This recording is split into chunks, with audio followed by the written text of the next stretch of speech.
ॐ सच्चिदानन्दरूपाय विश्वोत्पत्त्यादिहेतवे तापत्रय विनाशाय श्रीकृष्णाय वयं नमः। आइए प्रेम से सभी प्रकार के पापों को नष्ट करने वाले पाप मोचनी एकादशी के महात्म को श्रवण करें।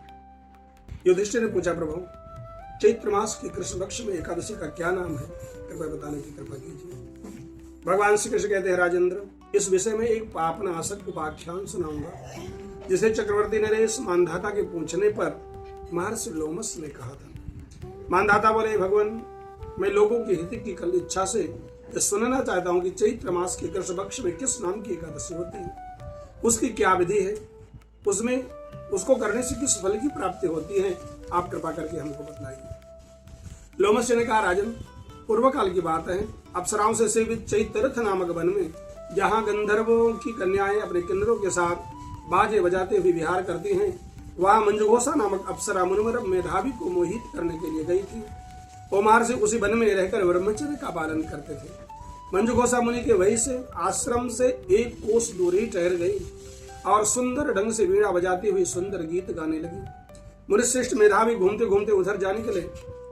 उस सुंदरी अप्सरा को इस प्रकार गान करते देख सेना सहित कामदेव से परास्त होकर बरबस मोह के वशीभूत हो गए।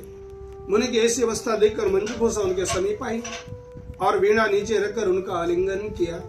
मेधावी भी उनके साथ रमण करने लगे। काम अवश्य रमण करते हुए उन्हें रात और दिन का कोई भान न रहा। इस प्रकार मुनिजनोचित सदाचार का लोप करके अप्सराओं के साथ रमण करते हुए बहुत समय बीत गया। मंजुघोषा देवलोक को जाने के लिए तैयार हुई। जाते समय उसने मुनिश्रेष्ठ मेधावी से कहा, ब्राह्मण, आप मुझे अपने देश जाने की आज्ञा दीजिए। मेधावी बोले, देवी, जब तक सवेरे की संध्या न हो जाए तब तक आप मेरे पास ठहरो। अप्सरा ने कहा, हे विप्रवर, अब तक न जाने कितनी संध्या चली गई, मुझ पर कृपा करो और समय का विचार तो कीजिए। लोमस जी कहते हैं, राजन, अप्सरा की बात सुनकर मेधावी के नेत्र आश्चर्य से चकित हो गए। उस समय उन्होंने बीते हुए समय का हिसाब लगाया तो मालूम पड़ा कि उनके साथ रहते रहते 57 वर्ष बीत गए। उसे अपनी तपस्या का विनाश करने वाली जानकर मुनि को उस पर बहुत क्रोध आया। उन्होंने श्राप देते हुए कहा, हे पापिनी, तू पिशाची हो जा। मुनि के श्राप से दग्ध होकर वह विनय से नतमस्तक होकर बोले, हे विप्रवर, मेरे श्राप का उद्धार कीजिए। अरे 7 वाक्य बोलने या 7 पद 7 चलने मात्र से सतपुरुष के साथ मैत्री हो जाती है। हे ब्राह्मण, मैंने तो आपके साथ अनेकों वर्ष व्यतीत किए हैं, अतः स्वामी मुझ पर कृपा कीजिए। मुनि बोले, भद्रे, मेरी बात सुनो, यह श्राप से उद्धार करने वाली है, क्या करूं? तुमने मेरी बहुत बड़ी तपस्या नष्ट कर दी है। चैत्र कृष्ण पक्ष में जो शुभ एकादशी आती है उसका नाम है पापमोचनी। वो सब पापों का क्षय करने वाली है। हे सुंदरी, उसी का व्रत करने से तुम्हारी पिशाचता दूर हो जाएगी। ऐसा कहकर मेधावी अपने पिता मुनिवर च्यवन के आश्रम में आए। उन्हें आता हुआ देखकर च्यवन ने पूछा, बेटा, ये क्या किया? तुमने तो अपने पुण्य का ही नाश कर डाला।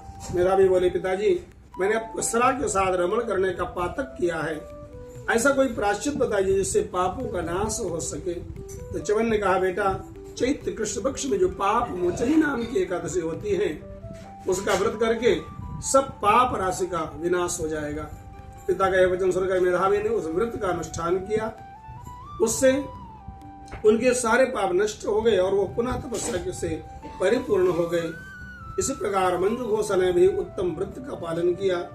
पाप मोचनी का व्रत करने से वह पिशाच योनि से मुक्त हुई और दिव्य रूप धारण श्रेष्ठ अप्सरा होकर के स्वर्ग को चली गई। राजन, जो श्रेष्ठ मनुष्य पाप मोचनी एकादशी का व्रत करते हैं उनके सारे पाप नष्ट हो जाते हैं और इस कथा को पढ़ने और सुनने से 1000 गौदान का फल प्राप्त होता है। ब्रह्महत्या, सुवर्ण की चोरी, सुरापान, गुरुपत्नी गमन करने वाले महापातक भी इस व्रत से पाप मुक्त हो जाते हैं। यह व्रत बहुत ही पुण्यदायक है। शिवाल कृष्ण लाल की जय।